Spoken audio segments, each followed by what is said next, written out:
welcome back. Today I am going to be filming a speed reviews video. So I've never done one of these videos before. I tend to just put all of my thoughts and feelings about products into my favourites videos, and if there's some products that I don't like, I kind of do like a faves and flops situation. But I've been trying out a lot of different products over the past couple of months. There are definitely some that I have tried that don't really fit into either favourites categories or flops categories. So this video I'm going to be going through all of them and telling you what I really think about them. There's a mixture of makeup and skincare in here. If you are interested in watching my true favourites, then I do recommend going back to the video that went up just before this one, and that is my latest makeup favourites. So it's my April beauty favourites, and those products are really my tried and true, and those are the products that have kind of found their way into my everyday makeup rotation. But these ones are just kind of the step down from that. And I do have to say also there are some flops in there too, so let's get into it.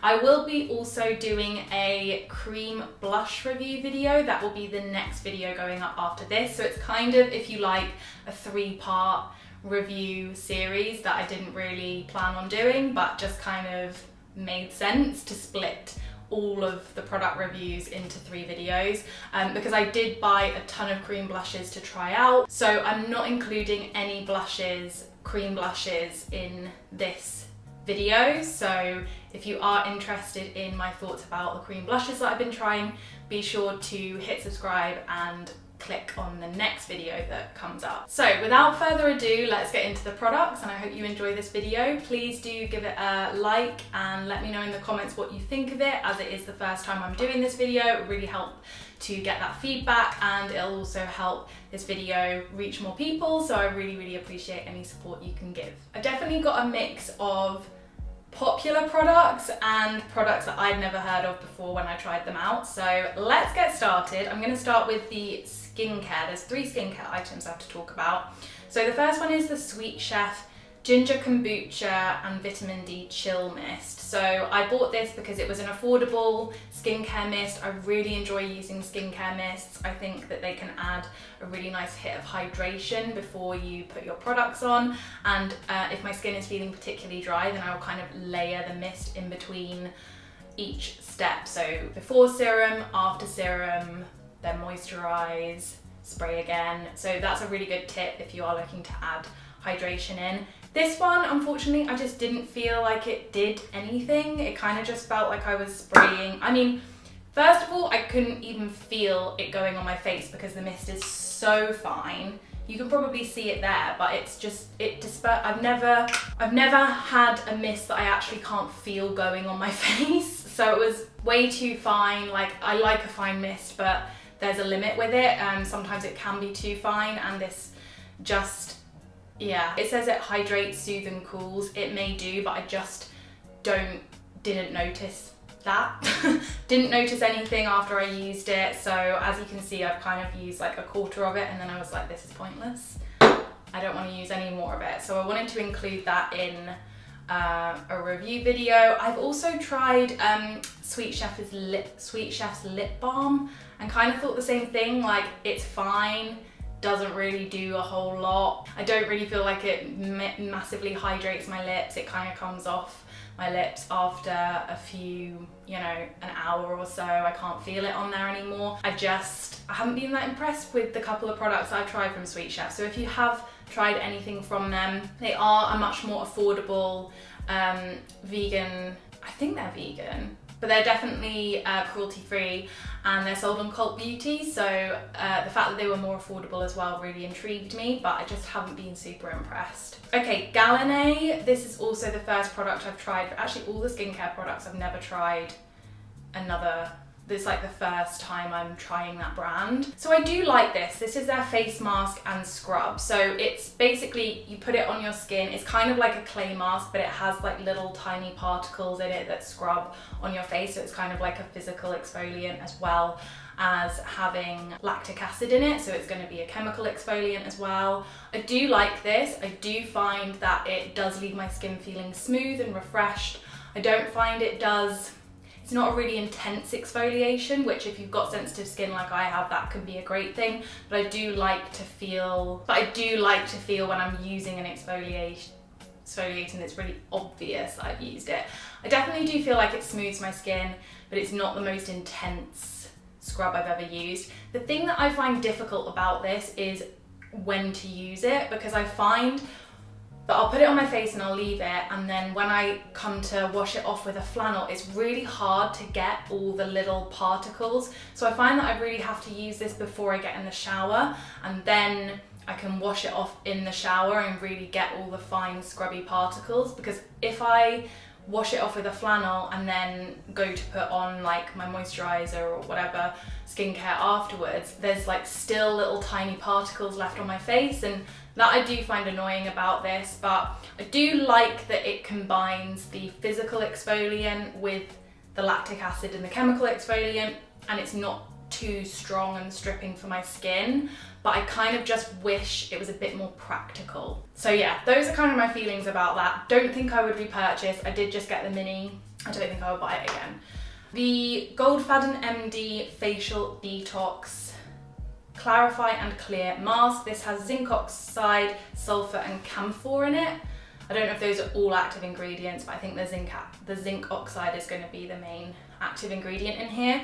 This I bought because ages ago, and I mean probably like 2 years ago, Rianne from Rianne HY on YouTube, she mentioned that she really likes this used as a spot treatment, and I remembered that. I have used for a while now the Ordinary Niacinamide serum, and I use that like on breakouts that I get on my chin or wherever I need to, and it kind of just calms them down and takes away the inflammation a little bit, and it just helps to flatten them out and get rid of the whitehead or whatever it is that's coming out. So I had finished that, and I remember that I had this kind of on my wish list since she mentioned it, and I know that she tried this mini first, and then she did go and purchase the full size of it. It is very expensive. Goldfaden MD is not a cheap skincare brand, so I was expecting pretty good things from this little tube, and because I wanted to use it mainly as a spot treatment, I thought this tube would be plenty. Just for that purpose. It's obviously the mini size, but it's £13 for this tube. So again, similar to the Galinee scrub, I do like it, but I just feel like it's not amazing.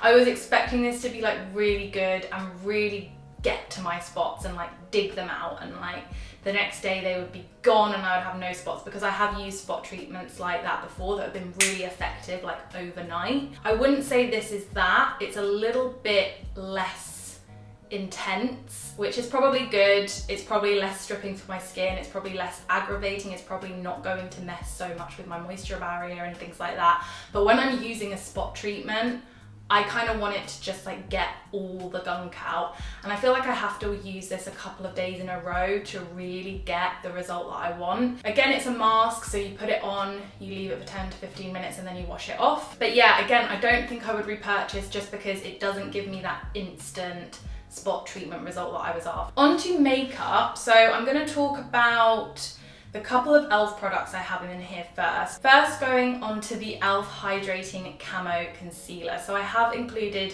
these in like an e.l.f. review testing video where I do put them on my face and show you what they look like. So I will link that on the screen for you. But yeah, I just don't think this is all that it's cracked up to be. This is a very, very hyped up product. So this is specifically the Hydrating Camo Concealer. I know a lot of people find the regular camo concealer to be too drying for them, a little bit too full coverage. I don't think that this is terrible.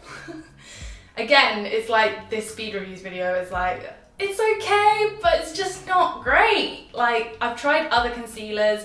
I love my Oma Woke concealer. I think that does a way better job than this of like blending into the skin and just looking seamless. I just think that this, you can really see it sitting on the skin after several hours. Like, it doesn't wear naturally. It looks very blurring and very it looks good when you first put it on, 100%, it looks great. I really like the way it looks when I first put it on, but it's that wearing through the day. Now that I am getting older, I'm only 27, so I know to a lot of people they'll be like rolling their eyes at that, but I am noticing that my skin wears products a lot differently than it did 3-4 years ago. This probably would have worked for me when I had younger skin, but because I am that little bit older, I do have normal to dry skin rather than like any oil producing skin.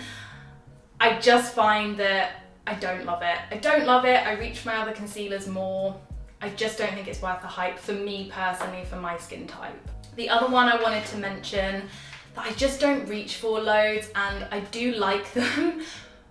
This is just going to be what I say for every product in this video. I do like them and I think they're good products, but I just don't reach for them. So this is the e.l.f. Bitesize Shadow Quads. Again, an extremely hyped up product, extremely hyped up. I have the shades Cream and Sugar and Rosewater, and I initially wanted to get these. Look, these are £3 a piece.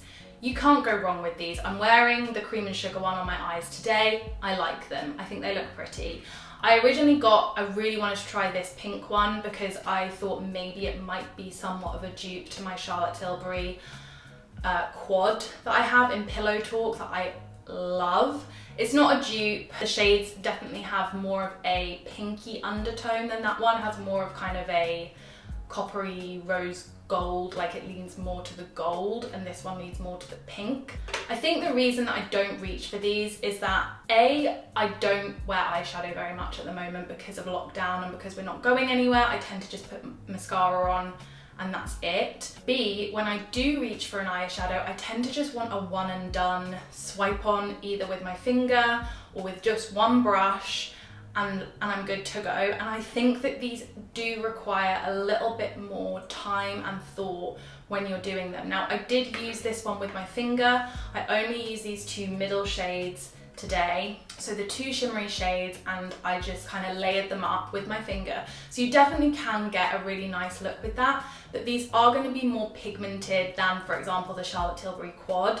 And I think what I love about the Charlotte Tilbury quad is it's so sheer and wet looking that it really doesn't require a lot of thought. You can choose whichever combination of shades you want and it's gonna look effortless and almost like a cream shadow in that way that it just like picks up on the reflection in the light, because this is more pigmented and the formula is a little bit drier. Just like a traditional eyeshadow formula, I'd say. It doesn't give that really wet looking, sheer, glossy look. When I have been reaching for eyeshadow, I've either been going, at the moment, I'm not even reaching for the Charlotte Tilbury quad, I'm just going for cream eyeshadows. I want a one and done, swipe on. I love the Kosas 10-second eyeshadow in Globe at the moment, but I'm just really uninterested in eyeshadow looks, and that's my final thoughts on that. Okay, I'm gonna move on to some of the base products. The first one I want to talk about is this Revolution Super Dewy Skin Elixir. Now, I have a few products from Revolution to talk about here, and I mean, Revolution have been doing this a while, but if you don't know, Revolution do tend to dupe very closely in terms of the packaging and the like names of the products to really trendy, like in Instagram brand products of the moment. So any guesses what this one is going for? It's the Revolution Super Dewy Skin Elixir. So immediately when I saw this, I thought Glossier Future Dew. This one does have a dropper, and that's actually part of the problem I have with it. The dropper just doesn't, oh, there it has actually picked up some product, but I have had the hardest time getting any product into this dropper and dispensing it on my hand. Like, I'll literally squeeze and squeeze and squeeze and then drop it onto my hand and nothing will come out. So I don't like it because of that to start off with. It's very difficult to use in the packaging that it's in. I wish it had a pump like the Future Dew, but I just don't think this is as good as the Future Dew. It's more sticky. It does give a similar effect to the skin, like it's that sheer wet looking primer that's gonna kind of make whatever you put on top of it look more glowy. But this definitely has a way more sticky texture than the Future Dew. The Future Dew really just feels like kind of a slippy oil serum, and it sinks into the skin a lot more, whereas this you can kind of feel sitting on the skin all day that you're wearing it. So that's why I don't like this as much as the Future Dew. I think if you want that kind of shiny, wet looking, moisturizing primer, spend the money and get the Glossier version. Yeah, I don't think you'll regret it. There is also another Revolution skin product I've been trying, which I am actually wearing on my face today. Hopefully you can kind of see, but you're not going to be able to see what I don't like about it because you have to like get up close, and I just don't think the camera is going to pick it up. But this is the Revolution Super Dewy Skin Tint. So, I mean, a lot of brands are coming out with these sheer skin tint moisturizing, basically tinted moisturizer products. So when you first put this onto the skin, it looks beautiful. It looks really, really nice. It actually has a very similar vibe, although a little bit less coverage, I would say, than the Urban Decay tinted hydrator that I've been loving, and I included in my April favorites if you want to see my full thoughts on that. But this one is just didn't quite hit the mark in the way that that one did. So as I say, when you first put it on, it looks beautiful and looks really similar to that Urban Decay one, but literally like 5 minutes after I applied it today, I looked in the mirror again and I was like, what happened to my skin? So when I first put it on, it just looked like I'd evened everything out. My skin looked more moisturized, more juicy, and really like glowy. But then 5 minutes later, it was almost like whatever the moisturizer ingredient in this had like sunk into the skin, and all that was left, you could just see like the pigment sitting on top of the skin. And I've had that before with these tinted moisturizer type products, is they just don't blend into your skin in the way that you want to do, and again, that you want them to do. And again, I do think if I had younger skin, I'm sure this would work a lot better for me. I think that Revolution and e.l.f. are kind of targeted to those more Gen Z audiences, and I'm sure with younger skin, with less fine lines, with more hydration and, you know, whatever, I'm sure that this would probably work for me. But with my skin type, I just don't find that it sits very nicely on the skin. The other one that I tried was the Barry M, similar thing, the Barry M Fresh Face Foundation. I have the shade 3, and I thought that this would be a decent match for me, but it's actually really orange, it's really dark. So I would recommend going a shade lighter than you perhaps think. Hopefully you can see like how much darker than my hand that is. But yeah, it is quite orange. The thing I don't like about this is it kind of just blends out to nothing. This one is very sheer, and it's really moisturizing, and like just putting it on my hand there, it feels so nice. But A, the shade isn't right, so that's part of the problem, because my skin did just look quite orange when I put it on. Like on the face, it's almost like I'm not wearing anything. It's like my face is tinted a bit orange, but there's no coverage. You can still see all the spots that I was trying to like mask, even, you know, like little tiny scars that normally any foundation will like at least partly cover. I might have to go in with concealer, but generally they're kind of sorted out with some tinted moisturizer. This doesn't even cover those. So yeah, I just don't really think, again, if I had younger skin, if I had less to cover, maybe it would work. And again, Barry M is one of those brands that is targeted towards those younger audiences.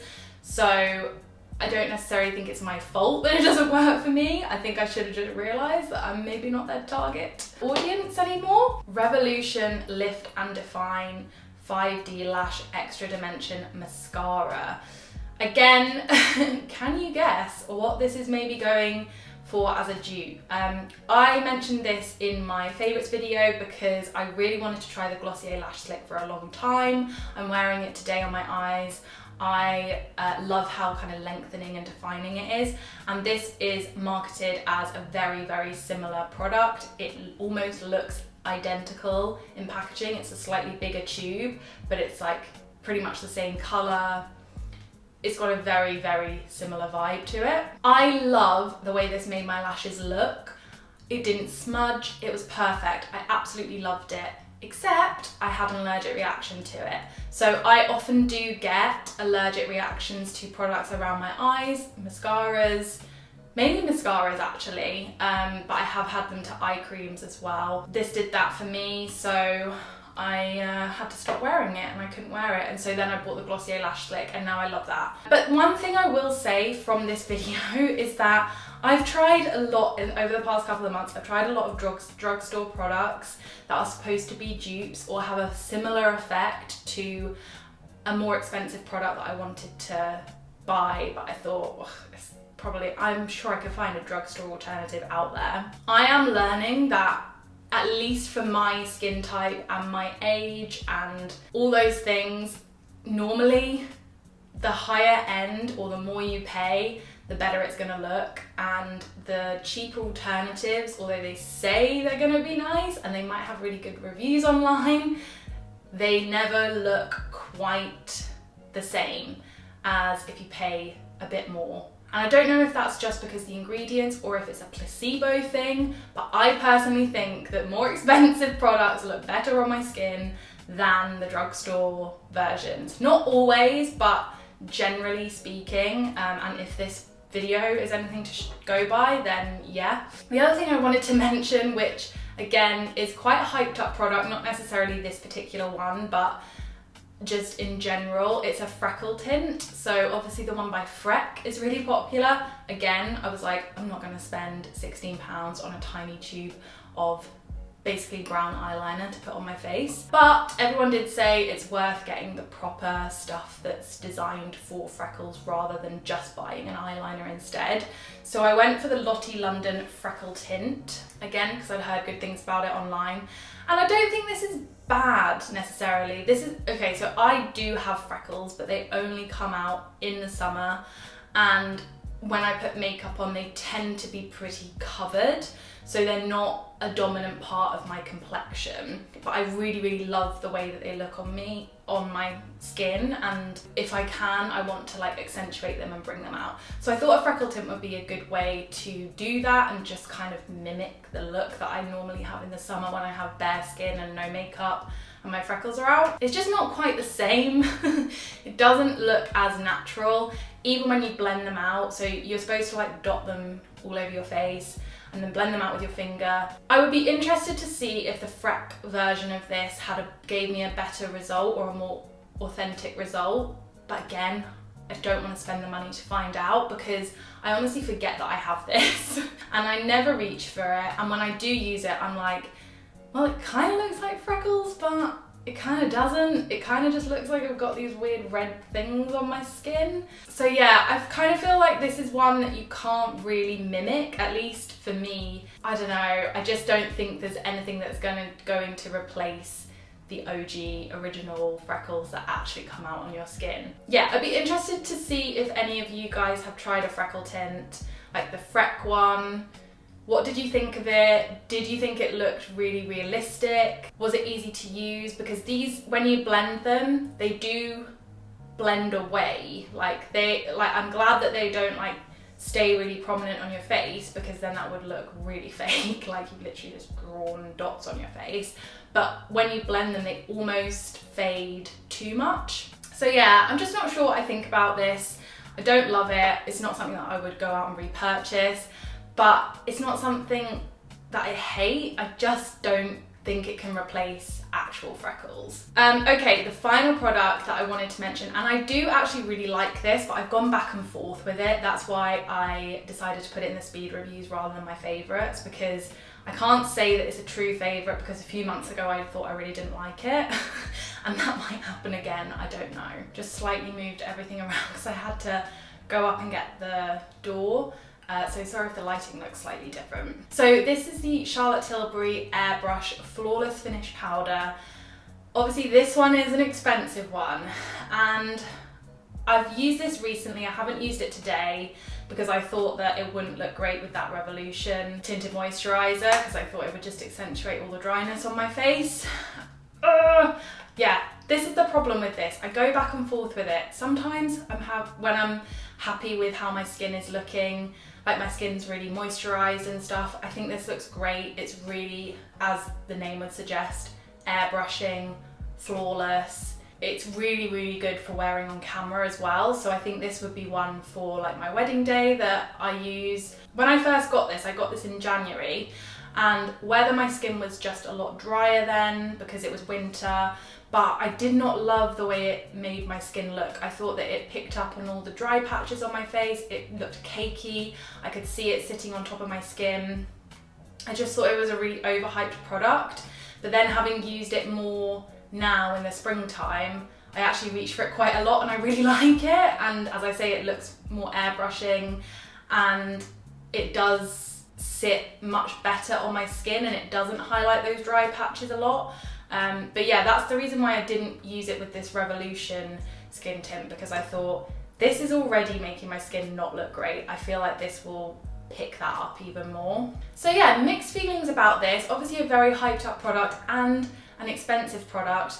This was, as I say, bought back in January. I've since then stopped buying from Charlotte Tilbury just because there is some controversy over their cruelty-free status. So until I'm kind of clearer on my thoughts around that, I have just decided not to buy from them at the moment. But yeah, I bought this like just before all that stuff came out. So that completes this video. Please do let me know if you've tried any of these products and what you thought of them down below, because I would love to know if my feelings are validated and that other people are feeling the same way. But yeah, there are a lot of products in there which I've heard good things about, and maybe it was just that they were really hyped up and I thought they were going to be amazing and life-changing, and then they ended up just being a little bit disappointing.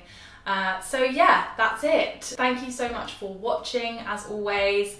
I really hope that you are well and taking care of yourself, and I will see you in the next one. Bye!